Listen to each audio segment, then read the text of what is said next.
What's the Episode 1. What? what's with the camouflage hat? Is it even hunting after the episode? Yeah, it's hunting season. Around here, we're in Texas. I figured I'd pull out my little camo hat. What's A little the bit of orange so people know that it's me. okay. What's the character in the Looney Tunes that's with the blunderbuss rifle? What's that character? Oh, yeah. Oh, I forget, but he has the curly Yeah. Q mustache and the big old hat. It's been a while since I've watched that one, but yeah, I know what you're talking about. I don't look like that guy, do I? No. You could with a bit of a makeover, yeah. I guess. I think we're back. I think we're online, JJ. I think we're ready. 155, episode 155. More tech tips. We're going to continue that today. Absolutely. And I want to circle back and say thank you to Amanda Wildman for joining us last week from True Tech Media there in Michigan. So thank you very much. Man, it was a great episode. Every time we have a special guest on, our information database just expands just that much more. It's always fun to have somebody on. Yeah, I enjoyed sharing the tech tips. It kind of brought us back to our roots a little bit, because that was one of the intentions of the Digital Ramble, was to share our knowledge, and whether it's basic or advanced, somebody will glean a little bit of information from that tip that we share. Yeah, absolutely. And, speaking of which, we definitely did get some feedback on some of our tech tips and thank yous. And, from that, Gamble, we're going to continue with these tech tips this week. And some of the things that we have lined up, I mean, we were texting back and forth this week, and you came up with, let's focus on audio, television, video, and Wi-Fi. And there's a lot of information of tech tips that line right up with that. Yeah, so again, same format. We're going to share 3 tips each, 1 audio each, 1 TV tip each, 1 Wi-Fi tip each. We've also got a special guest again joining us this week. So it's I see kind of what you're like doing. some festive unboxing. We got reveal the guest. And this guest is someone that I know. So I brought somebody from my side of the pond, and they're also a long time listener, probably since day one they've listened to the show. So I'm excited to bring them on. Shall we get into episode 155, JJ? Yeah, let's go ahead and do it. Okay. Michael, if you would, please do the honors and press the button. Digital Ramblers, I wanted to say thank you for joining us every week. For those that are new to the show, please check us out at digitalrambleshow.com. You can also hit us up on email at thedigitalrambleshow@gmail.com. And you can find us on 11 different streaming podcast services. Start with Spotify, start with Apple, start somewhere. You'll find some type of topic that is itching, that needs to be scratched in some of our content. So thank you for all your support over the years. And if you need more information, just check us out on our website.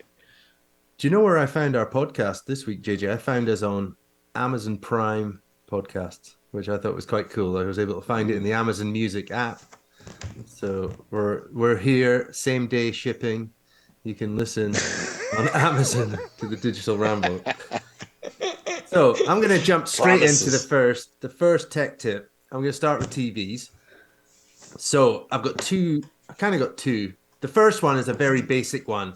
And I always say it to people when they ask, how do I get the best out of my TV display? I say the cheapest thing you can do, the simplest thing you can do is clean your screen. The amount of dirt and grime that gathers on a screen, especially if you've got children, especially if Oh you've my got gosh. an open fireplace, a wood-burning stove, the amount of dust and dirt that clings to that screen, and because it's running hot all the time, dust gathers around it. So not just on the screen, but behind the screen where there's speakers and fans and connections. Just give your screen a spring clean. Absolutely. And so what do, Gamble? Do you just get your water hose and just hose it down, or what are we working with here? Yeah. Take it to the car wash. No. So I would just, for me, there's obviously screen cleaning wipes, which are advertised for monitors, phones, things like that. They can work, but for me, I still like a non-fluffy cloth, so like a lint-free cloth, a little bit of water, maybe warm water, but not a wet cloth. Rinse it really well, and then just nice circular motion or nice smooth lines. Work from the top, work your way down, and get that screen, get the grime off of the screen. You'll notice it straight away. So that's the cheapest way to get something, an improvement out of your TV. Yeah, I mean that's a great tip, and that's something that honestly a lot of housekeepers are assigned to here in our area. And I see them wanting to go there with like a paper towel. No, No, no paper towels. Use like the microfiber cloth they're that good. you use Yeah. for eyeglasses. I mean that's an easy one. Don't use Windex. I usually use moisture for my breath. To be quite honest with you, like that, and moisture usually is a very no damage is going to be done on something like that. That's a great tech tip, man. I'm kind of well, no, I'm nowhere even close to that as far as a tech tip, Gamble. My tech tip is for video is clients. They have these new TVs, 4K televisions. And they're always wondering, I want to watch 4K content, but they don't understand. They just think because they got a 4K TV, they're automatically going to be watching 4K content, and that's not necessarily the case. And there's two ways that you can stream. There's multiple ways that you can stream 4K content in a really affordable way, and you probably already have access to it via Netflix. If you have Netflix, or if you have YouTube, you can go on there and check out the 4K content there as well. But you just need to make sure that you say 4K and then whatever kind of content that you're looking for, 4K sports or 4K movie or 4K, whatever. Just make note that it's 4K. And how do you know that you're actually watching 4K content? Usually on your screen, you'll see some type of a resolution up in the top right corner, and the resolution that you're looking for, the type of numbers that you're looking for, is like 3840 by 2160, and that's going to get you the appropriate 4K resolution. Other people are like, hey man, I got a service provider and they provide 4K content as well.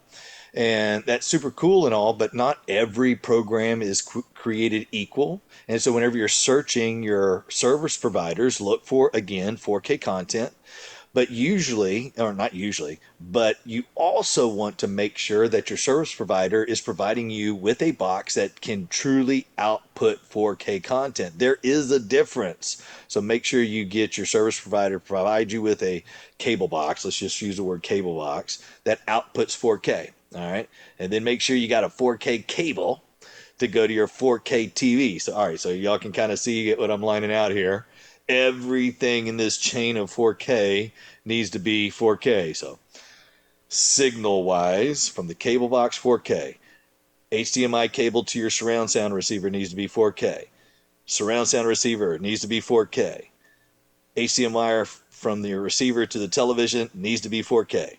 TV needs to be 4K. Are we 4K? Is everybody 4K? I'm 4K. All right, that's my little tech tip. Keep it 4K across the board, That's a good one. and then That's and then set your resolutions to 4K. Yeah, your TV should be intelligent enough to detect that. So you may see a change of resolution in the top corner when you've changed from a full HD input, like maybe you've got an Xbox or a PlayStation 3 or 4 that's not 4K, and you'll see the change of resolution on the top corner. For me, another way to get 4K without any cables and HDMI's and set-top boxes, often if you pay a little bit more for the premium version of Netflix or the premium version of Prime, there can be 4K content available then. So look in the category in Netflix, Ultra HD content, and you'll see the same film that you were going to watch in 1080p Full HD available in 4K, much better resolution, often sometimes much better audio as well. So Yeah, yeah. look in your apps as well. It is night and day the difference from 1080p high resolution to 4K. It's Yeah. undeniably clear, no doubt. And I guess that kind of leads me into my audio tip. In a similar way that JJ has explained the settings and the connectivity between devices for video, equally that's relevant for audio. And you can have a great soundbar, great TV, your sources connected. But if one of those sources isn't set to pass through the correct audio to the soundbar, to the receiver via the HDMI cable or an optical audio cable, some of our set-top boxes, and specifically in the UK, the biggest TV provider is Sky TV. Their set-top box by default, their HDMI audio setting is set to normal. And for most people, they won't recognize any difference. You'll hear the person talking on the TV. You'll hear the movie soundtrack, all that things. But if you go into that settings and you've got a sound bar that's compatible, you've got an AV receiver that's compatible, go into the HDMI audio settings of your set-top box and change it to Dolby Digital Plus or Dolby Digital, depending on your equipment. Immediately, an immersive audio switch comes on and the room is filled, and you could have been listening to that normal setting for years. And it's one of those things that as a pro, I just go in and just check. It's like a nervous twitch. I just go in, check it. What are you doing, Kris? I thought you were going to do something else. No, I just want to see if I could wow you with a setting changing that could change your gaming experience, change your movie watching experience, change your sport viewing experience. And often it's still in that default mode. So go into your set-top box, have a play around. You can always set the settings back to normal. You can't break it. If you can't hear anything, you've done something wrong. So check the settings. Another free tip. I'm not telling you to go and buy gold-plated cables or, you know, the greatest HDMI cable on the market. Clean the screen, check your settings. Those, again, two freebies. Man, you talk about a home tech pro tick, is go over to your Yeah. friend's house and Yeah. you know that it's not right, and you're like searching for the remote kind of inconspicuously and going through the menu settings. Do you find yourself doing that sometimes, Gamble? Because Yeah. it's obvious. It's obvious, and the return, the wow, like, do you mean I've been missing this all this time?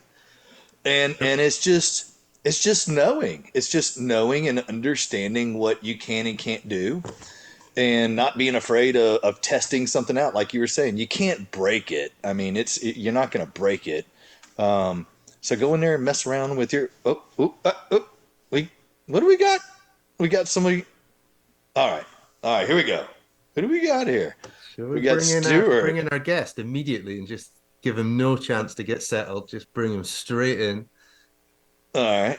Right, I'm going to ask And Stuart. Stuart's our guest. We're going to do a little intro to Stuart. So Stuart is a UK-based smart home integrator, based in the greatest country in the world, based in Scotland. Uh, Known Stuart for probably close to 10 years through industry gatherings, industry events, training courses, shared brands that we have passions for. And recently, Stuart's been a massive inspiration for anybody in the industry and wider, anybody that follows him on social media. Stuart's just undertaken an amazing fundraising challenge. And I want him to talk about that. And then I want him to give us his tech tips. So, Stuart, if you unmute, give us a little intro to yourself, tell us about this amazing challenge, and then fire away with your tech tip. Hey guys, how we doing? So yeah, I caught a little bit of that there, and yeah, and it's yeah, I don't take compliments very well, so I'm shying away from the camera there. Yeah, so no, along with the guys over at Smart Homies, we just did the 100 a day push-up challenge, which was cool. So just kind of getting over it now. It's been about a week and a half, I think. So yeah, so just starting to get over it now. So, but yeah, it's absolutely smashed the original goals. So I think originally between like I think we had kind of five or six of us had we were looking to raise 2.5 grand, and we were well over, I think, 4.5 at the end up. So it was, Wow. yeah, blew all expectations out of the water. So yeah, so that was super cool. And who was that fundraising for? Who was that? What It was charity? for Cancer Research UK. So I've kind of talked about it a little bit on LinkedIn and stuff. So I lost my brother to cancer in October. I didn't expect to do anything like this anytime soon, but it came around. My brother was a kind of qualified PT and absolute fitness nut, and it just seemed right to jump in. So, and do you know it was really good that it kind of helped me, kind of helped my kind of mental space out a little bit, kind of give me something a little bit to focus on. And yeah, it was. I'm a massive believer in you kind of giving is the most selfish thing you can do because you always receive much more from it. So it was, yeah, it was really cool. And yeah, I've said it on social media before, but thank you to every single person that donated, all the sponsors, everybody that got involved. It became this huge thing that was it was only meant to be a little challenge between a few guys to raise some money for a good cause. And yeah, I'm really really happy how it turned out. Can people still donate? They absolutely can, yeah, Okay. yeah. Well, So what we'll do, we'll definitely put something in the description so that people can follow a link and find out about it and hopefully donate as well. awesome. I've changed the link in my bio on Instagram as well, so that'll Okay. stay up there for a while. So We'll yeah, do you can that. find me on there and just jump We'll straight do on that. it. So tell us about Limitless Automation, a little bit about your background, and then we'll get your tech tip because JJ might not know your name, but you might know your business from Instagram. Cool. Yeah, no, so Limitless Automation. So a very similar background to yourself, Kris. So very similar location wise. So kind of kicking off as well. So I've been working in the home automation space for over 20 years now, and kind of mainly as an installer, and kind of, but then I've worked in kind of sales, worked for manufacturers and things in the past, and came all the way back to installing. So I've done from the kind of small little media rooms up to I still think it's the largest automated home in Scotland. Originally, there was a 40,000 square foot space, but now I've noticed when it was went up for sale 10 years later, they're calling it 30,000. I don't think 40,000 square foot sells particularly easily nowadays with the cost of heating your home and that kind of thing. So yeah, so 4 years ago, I started Limitless Automation. The name Limitless Automation is a bit vague because I was kind of unsure whether kind of it was going to stray to kind of the commercial or residential side. The passion's always been residential, so I'm quite happy that kind of we've landed on there with a real passion for home cinema and lighting control, and kind of quality multi-room audio. It may be a trend that you guys have noticed. There's a real kind of push for quality in multi-room audio again, which is awesome. So I don't think there's ever been more flexibility with the kind of advent of kind of high res audio. I mean, all of the big players they offer a service of some sort of high res audio, and all the particularly the kind of the brands that I know you guys love like Sonos, they all have a high res audio solution, and it's never been easier to get quality and functionality nowadays. Yeah, Yeah. so on the back of it, that's what Limitless Automation do. I like to kind of say we just make amazing spaces, and that's what I like to do. So you touched on audio there, and I think that's part of your heritage. Is that what you've chosen for your tech tip? Because I gave you three categories you could choose from: TV, audio, or Wi-Fi. So fire away with your tech tip. Well, it was a bit of a catch all. I kind of chose before that, but I thought it might get disqualified because it wasn't really in the three. But the just in doing what we do, I know you've been in the automation space as long as I have, and particularly I always kind of look kind of back like 10 years ago we would do things and kind of it was the norm. Oh, this might work, and if it works it'll be awesome. And it's not what people are hiring us to do. They want to simplify their lives. So my tech tip is automation for the sake of automating it. It's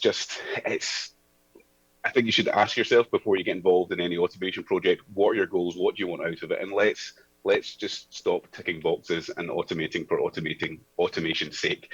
It's you'd never buy a coffee machine because it makes scrambled eggs as well as making you coffee. So if the primary function is going to be affected by all these additional features, let's just start asking us, do we really need that? If every single thing that you go down and you buy in your kind of your big box store is a smart device, do we need that device to be smart? Is it going to complicate our lives rather than making it simpler? So that's for me. Let's stop automating for automation's sake. So and That's a if good that's not one. acceptable, No, no, no, fine. No, that's a top tech tip. What do you think, That's JJ? like Keep it That's simple. that's executive level tech tip right there.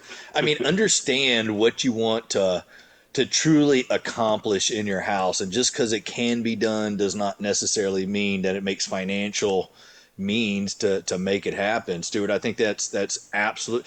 Our industry has gotten a little carried away with look at what kind of magic we can create out of this box, but to what extent does that magic cost? And so I like expanding those resources into different areas for sure. Do you know what I think has helped our industry kind of rein things back a little bit is some installers in our industry changed direction in the last few years and chose a simpler route. And first of all, they looked like crazy dancers. But then the people doing the complicated stuff thought, I'd love some of the simple life now and again. So they started watching what they're doing. We're still keeping it simple with the odd little bit of finesse. But the people that were their whole business is about finesse. They crave simplicity sometimes. So I think two parties should get together again. There seemed to be a bit of a division in our industry. I hope one day we'll all come back and sit at the same table. But for me, it still seems a bit divided. No, you're 100%. You're 100% right. I think people have learned from the kind of path that you guys have taken, but I think we're in that kind of the messy middle period before everybody comes back together again, and we Yeah, make we'll we make it yeah. happen. We'll make it There's happen. just a whole big suitcase full of awesome there, just waiting to reopen. Yeah.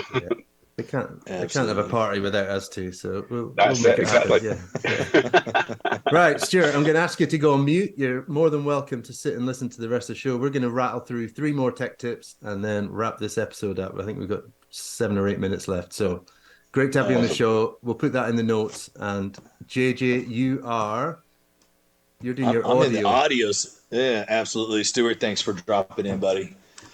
All right, friends. So audio.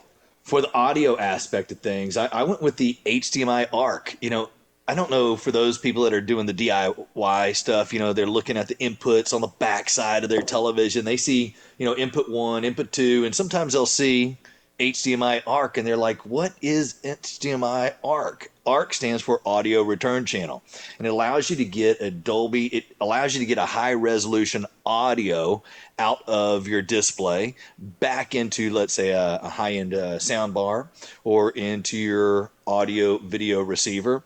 It helps reduce the wire that you're having to pull from A to B, and also allows you to maximize the potential of the audio quality that is available out of the device that's sending it into the device that's receiving it and reproducing it.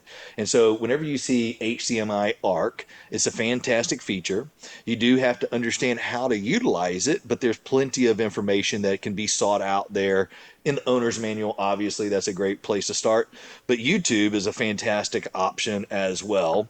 And just start asking and digging for some basic questions and to answers that you might have. And again, if you don't know, you can always phone a home tech pro, and they'll definitely guide you through that, or they might come out and actually set it up for you. But audio return channel, use it. It's fantastic technology that really simplifies how devices are connected and can get them to communicate in a lot more reliable fashion. That's my Yeah, audio. with HDMI audio return channels become like a default choice now. And over the years, if you'd said to a Home Tech Pro, you're going to use an HDMI feature regularly and it's going to work, they would say, nah, I don't believe you. It's just going to be a disaster. But this one has worked. It's been very, very good. Your TV will do its thing. Your soundbar will sense the connection and they'll talk to each other and stay connected to each other. It's very, very robust. So that's rare for HDMI. But so Wi-Fi, last one. And again, I'm continuing the theme of costing £0. Wi-Fi, positions of your mesh Wi-Fi access points. Changing the position of these can radically change the performance of your Wi-Fi, the coverage, the speed. Places not to put your mesh point: behind TVs, behind mirrors, behind huge mahogany sideboards, behind and underneath the sofa, underneath large pieces of furniture, behind thick walls, next to large objects like fridge freezers, wood burning stove flues, all these things that are just not going to help the Wi-Fi coverage and the communication between the mesh points. Get your access points in a nice position, top of a piece of furniture, in a cupboard, but not underneath and buried by trainers, shoes, boots, football boots, all the things in my hall cupboard. Get that Wi-Fi mesh point in a good position, play about with them. Because it's mesh, you can move it, unplug it, put it to another power outlet. Look on the app that you've probably got from the Wi-Fi system manufacturer, and it'll tell you how good the signal is. So play about with the position of your mesh points. So keep your Wi-Fi antennas away from metal. Yeah. You know, Heavy metal. Don't create a heavy metal. Don't create a Faraday cage. You know that'll restrict its signal distribution. Yeah, we used to stick them behind TVs. Bad idea. We went back and moved them all. Yeah, but that was learning Wi-Fi back in the day. Whenever it was first launching and not really understanding the full potential of or restrictions that can be put on Wi-Fi. So yeah, absolutely great tech tip.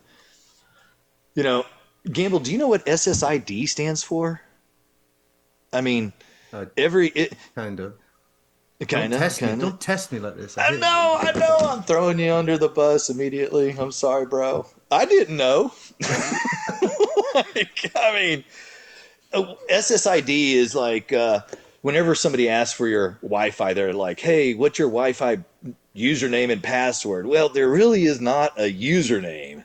There's an SSID.